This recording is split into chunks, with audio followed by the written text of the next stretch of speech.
وہ ہم دینے لگ پڑتے ہیں. اچھا سر، ایک بیرونی اینگل اس کا ہے جو کوئٹہ میں ہوا، ایک اس کا اندرونی اینگل ہے جس کا ذکر آپ نے کیا کہ اندرونی اینگلز ایک سائیکل ہمیں ایسے نظر آتا ہے کہ جب بھی ایسا حملہ ہوتا ہے تو شدید الفاظ میں مذمت کی جاتی ہے، سب فوٹو آپس کے لیے وہاں پہنچ جاتے ہیں، ساری ہماری سیاسی قیادت بھی، عسکری قیادت بھی.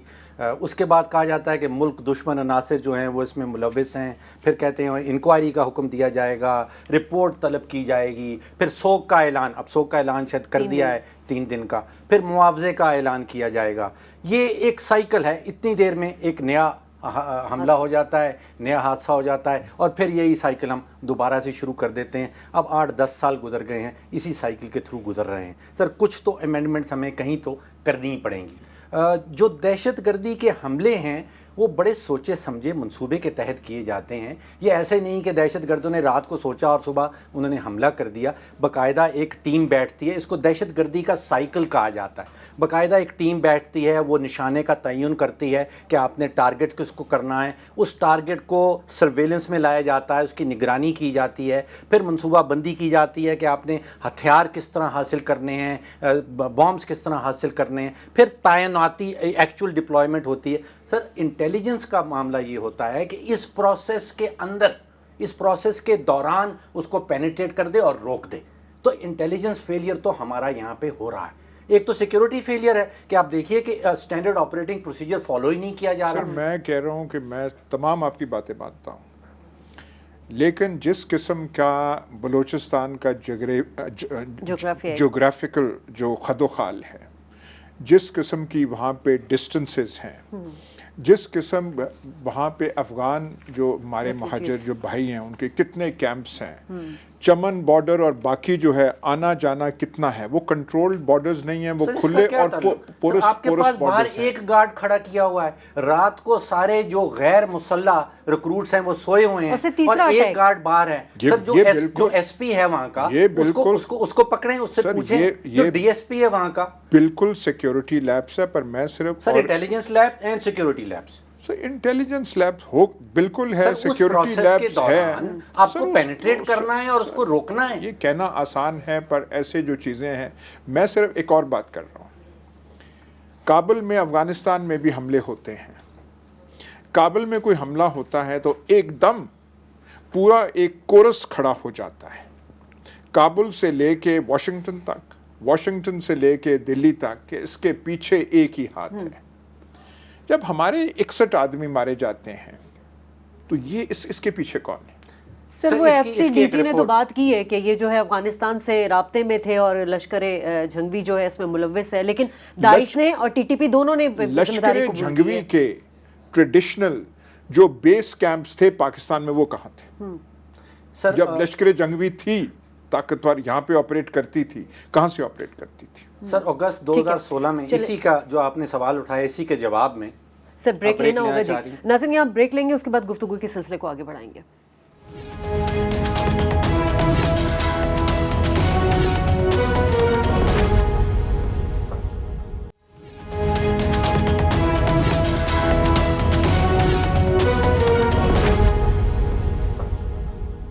پروگرام میں ایک بار پھر خوش آمدید ناظرین. ہم بات کریں سانحہ کوئٹہ کے حوالے سے، اور ہر بار جو اس طرح کا سانحہ ہوتا ہے تو ہم ایک بات ضرور سنتے ہیں کہ ہم حالت جنگ میں، لیکن حالت جنگ میں ہونے کے باوجود ہم نے کوئی ہنگامی اقدامات نہیں کیے، ہم نے ڈکلیئر نہیں کیا، ہم نے کوئی ایمرجنسی نہیں لگائی، ہم نے جو پلانز بنائے اس پہ عمل درآمد نہیں ہوا، وہ کارآمد نظر نہیں آ رہا. ڈاکٹر صاحب آپ بریک سے پہلے بات کر رہے تھے. دیکھیے اندرونی اینگل ہم نے کہا کہ وہاں پہ بالکل سیکیورٹی لیبس ہے اور پولیس کی جو ہائرارکی ہے وہاں پہ جو قیادت ہے it should be held responsible کہ آپ نے فرسٹ لائن آف ڈیفنس نہیں بنائی، آپ نے سیکنڈ لائن آف ڈیفنس نہیں بنائی. اتنے زیادہ بچے سوئے ہوئے ہیں رات کو، یہ رات کو کوئی 11:30 بجے یہ کام شروع ہوا.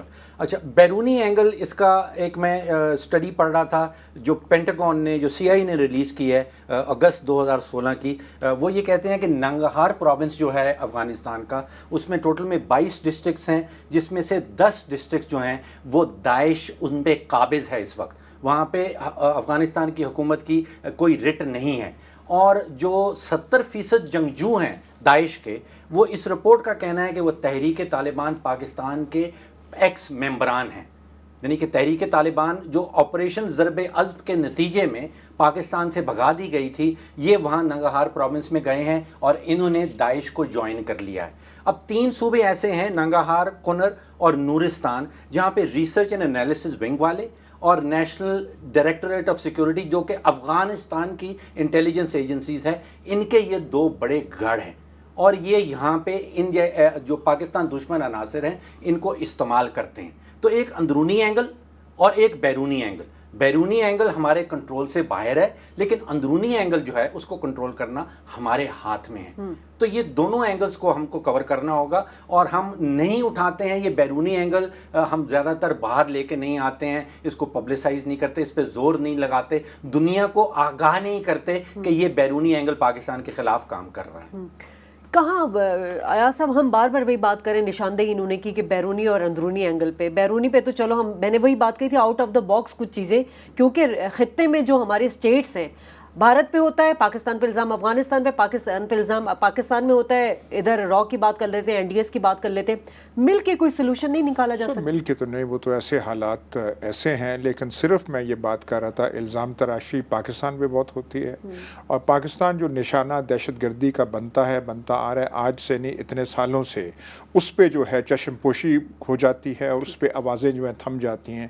ابھی وہ جو کمانڈر ہیں امریکن کمانڈر افغانستان میں، انہوں نے پھر کہا کہ حقانیت کا یہ ہے، یہاں سے حملہ وہاں کرتے ہیں، تو جو یہاں پہ حملے ہوتے ہیں وہ کہاں سے آتے ہیں اور آپ کیا کر رہے ہیں؟ ایک بات تو یہ ہے، لیکن ایک چیز جو ہے ہمیں ماننی پڑے گی۔ دیکھیے پنجاب میں بھی، لاہور میں بھی پولیس ٹریننگ سینٹرز پہ شروع میں جب یہ دہشت گردی کی جنگ شروع ہوئی تھی تو بڑے حملے ہوئے تھے۔ مناوا ٹریننگ سکول آپ کو یاد ہوگا ڈاکٹر صاحب، وہ لاہور میں وہاں پہ ایک اور بڑی گن بیٹل بڑی دیر تک وہاں پہ رہی تھی، اور پھر وہ ان پہ قابو پایا گیا تھا۔ اب ایسی سینسٹیو چیز، اب آپ کہیں نا کہ بازار میں بم ہو گیا ہے تو وہ تو کہتے ہیں، آپ کہہ سکتے ہیں ٹھیک ہے یار، وہ ہم نہیں کر سکتے تھے، وہ کسی نے پتہ نہیں ٹھیلے میں گاڑی میں کس نے وہ بلاسٹ کر دی، وہ تو بات ٹھیک ہے مان لی جاتی، پر ایک پولیس ٹریننگ سینٹر، اب جیسے مجھے نہیں پتا تھا، اب یہ آپ کہہ رہے ہیں کہ ایک آدمی وہاں پہ وہ بہرما کھڑا تھا، ایک گارڈ کھڑا کیا، تو یہ سیکیورٹی لیپس جو ہے 2006 میں یہاں اٹیک ہوا، 2008 میں یہاں اسی جگہ پہ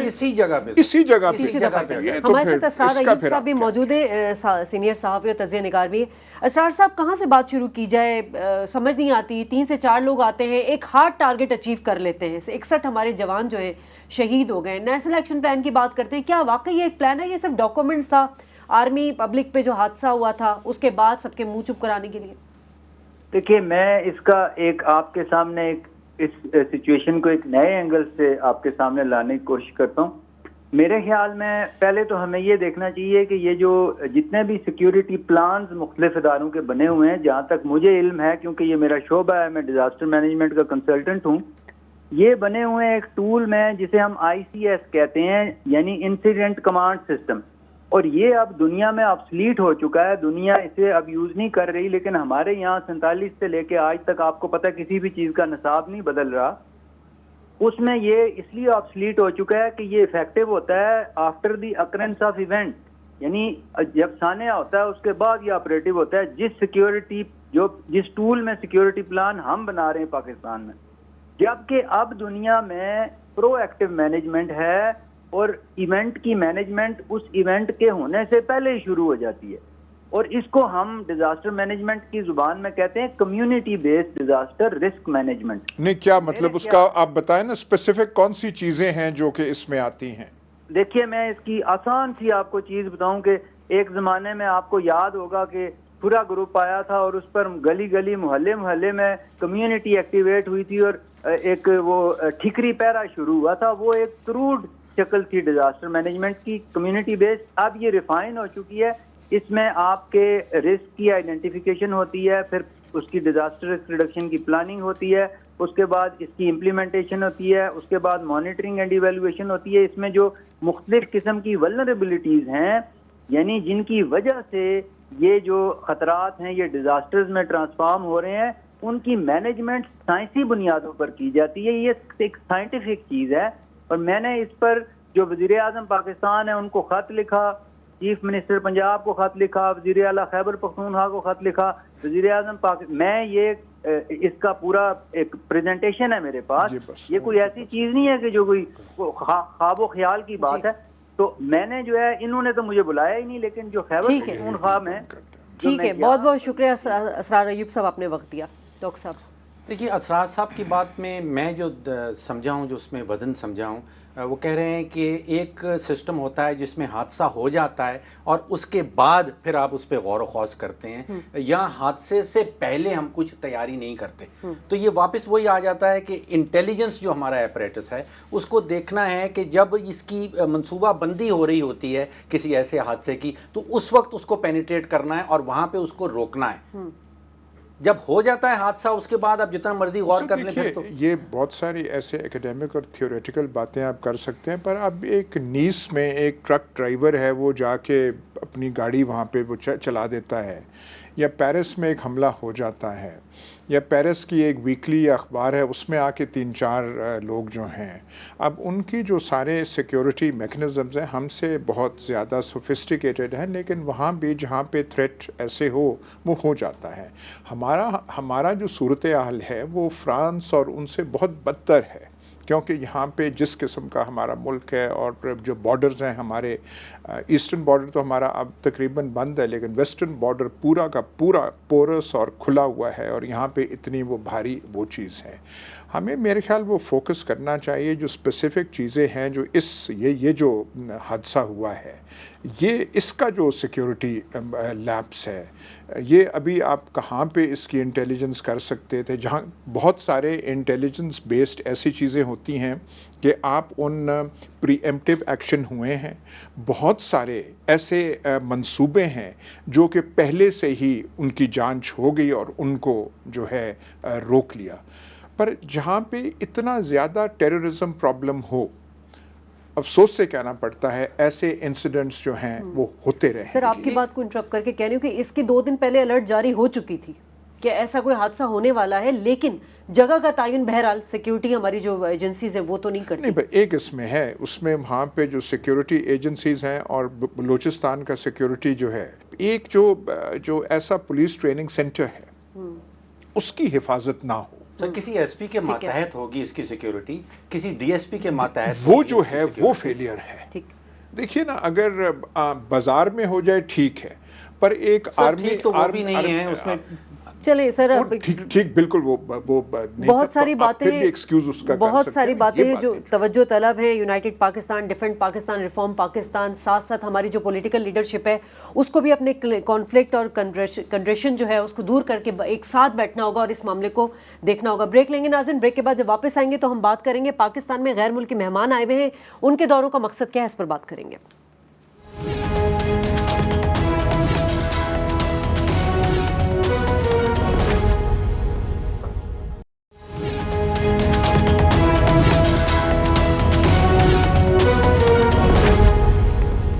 ویلکم بیک ناظرین. اب بات کریں گے پاکستان میں غیر ملکی مہمان آئے اور انہوں نے آ کے کچھ دورے بھی کیے, ان دورے کے مقاصد کیا ہیں. آیا صاحب, بڑی اہم یہ جو ہم نے دیکھا کہ ایک تو مارک لائل گرانٹ آئے, برطانوی قومی سلامتی کے مشیر ہیں, IMF کی سربراہ آئیں کرسٹن, تو کیا لگتا ہے آپ کو کہ دونوں نے بڑی پازیٹیو باتیں کی اکانومی کے حوالے سے بھی اور دہشت گردی کے حوالے سے؟ ایک تو سرٹیفکیٹ جو ہے کرسٹین لیگارڈ, اپنی ایک تقریر میں کرپشن وغیرہ کی بات کی, پر انہوں نے کہا جی پاکستان اکانومی جو ہے وہ خطرے سے باہر نکل گئی ہے.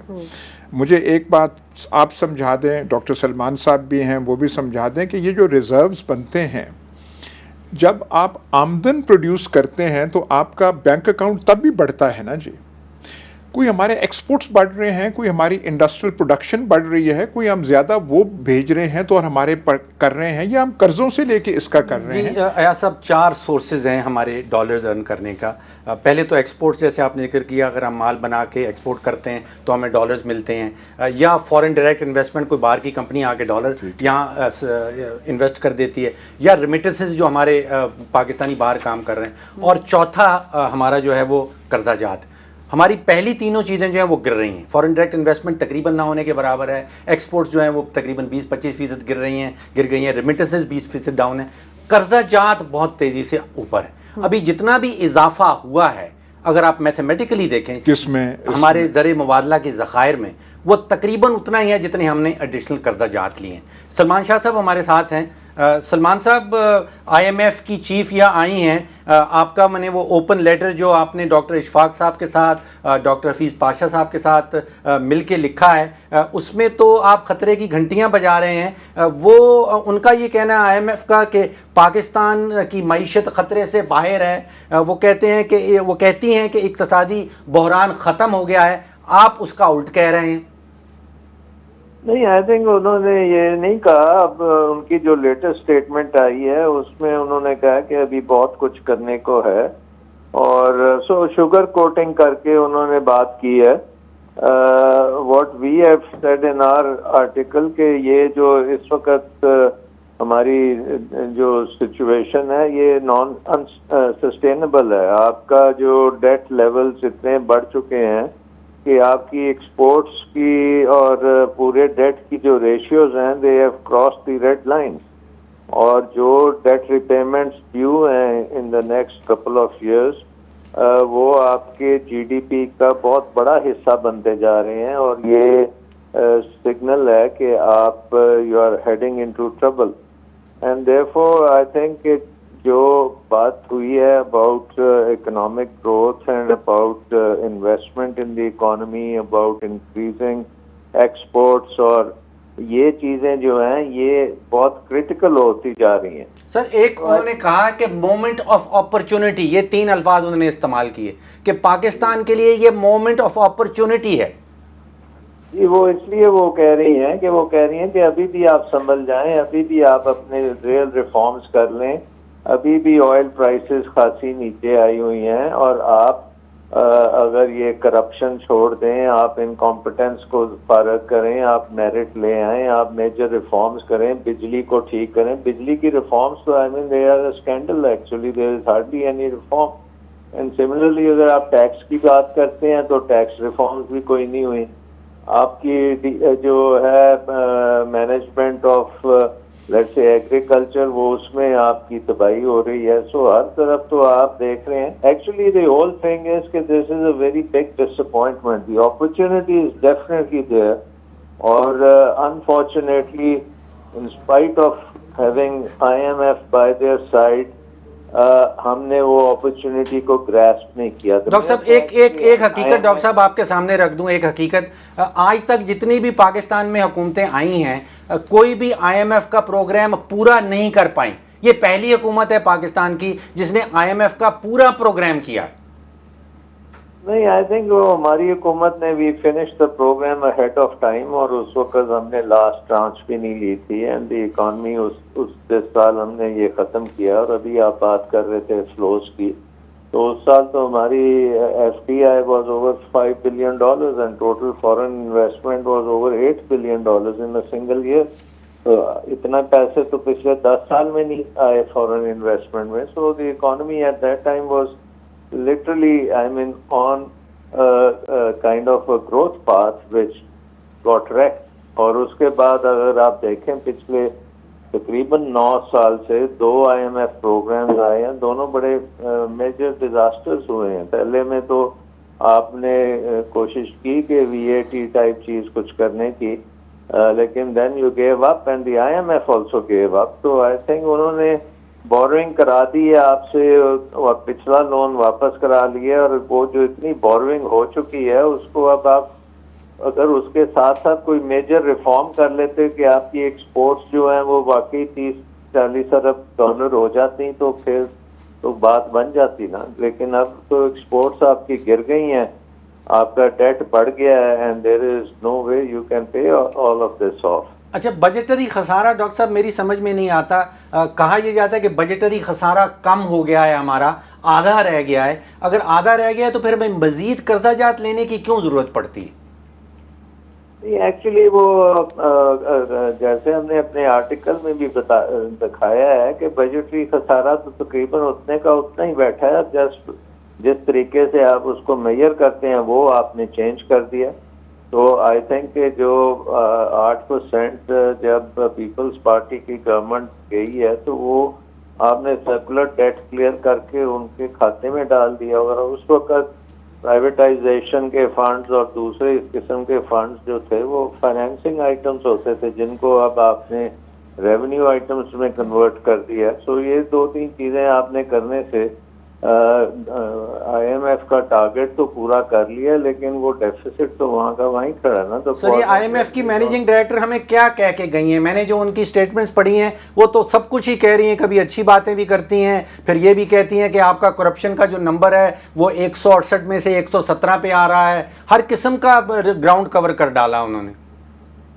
ایکچولی انہوں نے ایک probably when she arrived in Pakistan تو پوری طرح وہ بریفنگ نہیں تھی, لیکن پاکستان پہنچی ہیں تو جو پریس میں آرٹیکلز وغیرہ آئے ہیں انہوں نے آئی تھنک وہ دیکھے ہیں, اور اس کو وہ پھر ریئیکٹ کیا انہوں نے ان دا سینس کہ یس واٹ دی کرٹیسزم ان پاکستان وہ درست ہے, اور وہ اپرچونٹی وہ کہہ رہی ہیں گراسپ کریں آپ. تو question is کہ why didn't we grasp these opportunities when the IMF program started?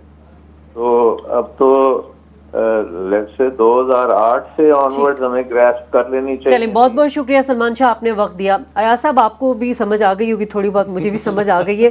مطلب پاکستان جو ہے نیکسٹ 11 کی اگر بات کی جائے تو اس کی اکانومی میں شامل ہوتا ہے, ڈیولپمنٹ کنٹریز میں ہوتا ہے. اس حوالے سے انہوں نے کہا کہ ایک اچھی اپارچونیٹی مجھے ہے.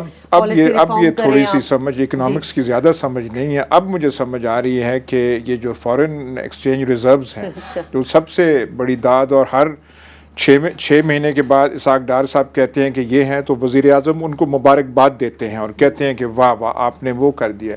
قرضہ آپ لیں, وہ تو ایسا ہی ہے کہ میں بینک سے قرضہ لوں اور اپنے اکاؤنٹ میں ڈال دوں اور کہوں کہ میرے سیونگز اکاؤنٹ میں اتنے پیسے ہیں. سر $6 بلین سے ہم شروع ہوئے تھے, اب 18 بلین تک جب پہنچا تھا تو بیچ میں $12 بلین کے ایڈیشنل لون ہم نے لیے ہیں, تو حساب پورا بیٹھ جاتا. نہیں, ہم نے 18 کر کے 12 جو ہے وہ ادھار لیا ہوا, 12 ادھار لیا ہے, وہ ہم نے شروع واپس ہم ہوئے تھے 6 سے اور 18 پہ پہنچ گئے تھے.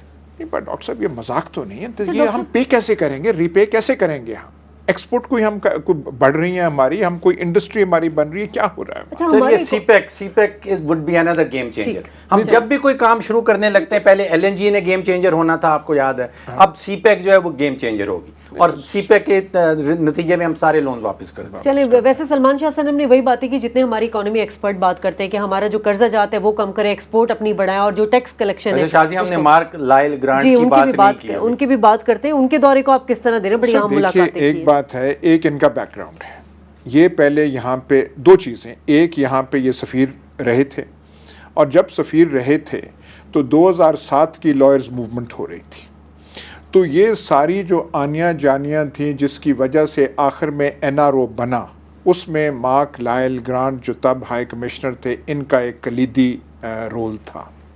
اس سے ایک چیز تو عکس ہوتی ہے ڈاکٹر صاحب, جو ہماری پاکستانی قیادت کی ذہنی پستی ہے, بینکرپٹسی ہے, کہ ایک کوئی جیسے 1977 کے موومنٹ میں سب سے بڑے جو سالس تھے وہ اس وقت کے سعودی عربیہ کے سفیر تھے, وہ ادھر جا رہے تھے ادھر جا رہے تھے, اور وہ سفیر صاحب جو تھے سینٹرل فگر تھے. 2007 میں این آر او کے سینٹرل فگر کون ہیں؟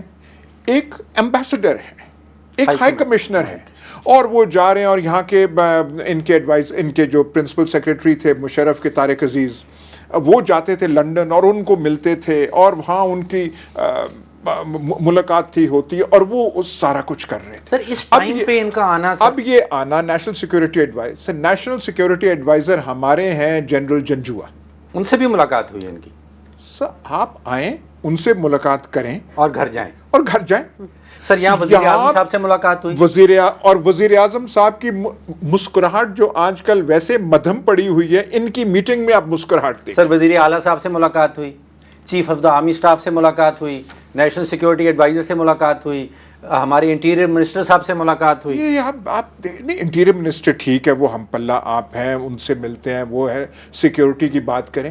اب یہ ہمیں کوئی سر یہ سیکیورٹی کی بات تو نہیں کرنے آئے, ہمیں کوئی نیا این آر او تو نہیں نکل رہا. نہیں, یہ کوئی ہمیں نصیحت اب کرنے آئے ساروں کو کہ آپ یہ نہ کریں, وہ نہ کریں, یہ کریں, فلانا کریں, ڈمکانا کریں. مطلب یہ کون 220 کروڑ کی یہ ایک قوم ہے, اب اٹامک پار کہتے ہیں, اتنی بڑی فوج ہے, لیکن جب ایسے موقع آتے ہیں تو ایک کوئی سفیر صاحب ہوتے ہیں, یا ان کا ایک ہی از اے کیبنٹ منسٹر. آپ مجھے یہ بتا دیں, جنرل جنجوا جائیں لنڈن, ٹریسا مے ان کو ٹائم دے گی؟ بہت مشکل لگتا ہے. نہیں,